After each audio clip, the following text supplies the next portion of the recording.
Hi, I'm Jim Cuno, president of the J. Paul Getty Trust. In a new podcast feature, we're asking members of the Getty community to share short reflections on works of art they're thinking about right now. We'll be releasing new recordings every other Tuesday. I hope you'll find these stories about our daily lives, from laundry on the line to a dog at a scholar's feet, thought-provoking, illuminating, and entertaining. Hi, I'm Erin Fussell, and I work in digital preservation at the Getty Research Institute.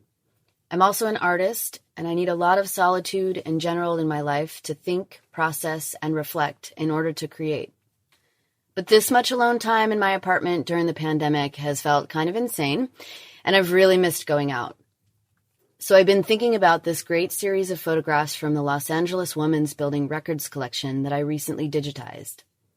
This particular photo set documented a Valentine's Day event in 1978 called Dyke of Your Dreams, that turned a derogatory term directed at lesbian women on its head and made it empowering instead.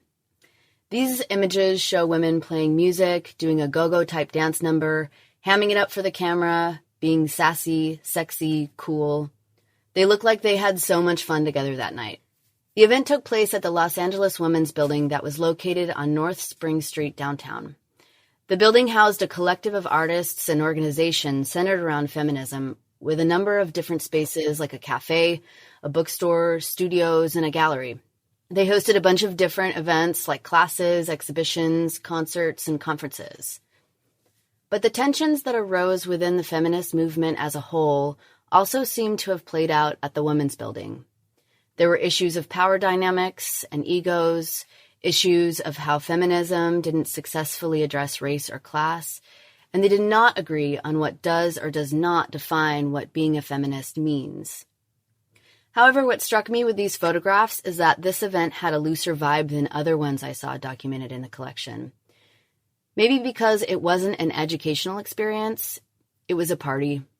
And the title of the event clearly makes lesbian love the theme. And while I can't know exactly what that meant to them at the time, I do know that lesbian events were not typical, which makes them revolutionary to proudly host this one. And lastly, whatever their identities were, they came together that night to celebrate love for Valentine's Day. Dyke of Your Dreams happened in the same month and year that my parents eloped in Las Vegas, February 1978, and they're still together after all of these years. It makes me think about how cultivating love in our lives allows us to value each other because of our differences, fight for equality, and find connection in our shared humanity. It also makes me miss my friends and family scattered all over the world more than I usually do, and I think about how much I look forward to the time when we can all get together again to let our hair down and cut a rug. To view this series of photographs from the Women's Building event, Dyke of Your Dreams, taken in Los Angeles in 1978, click the link in this episode's description or look for it on primo.getty.edu.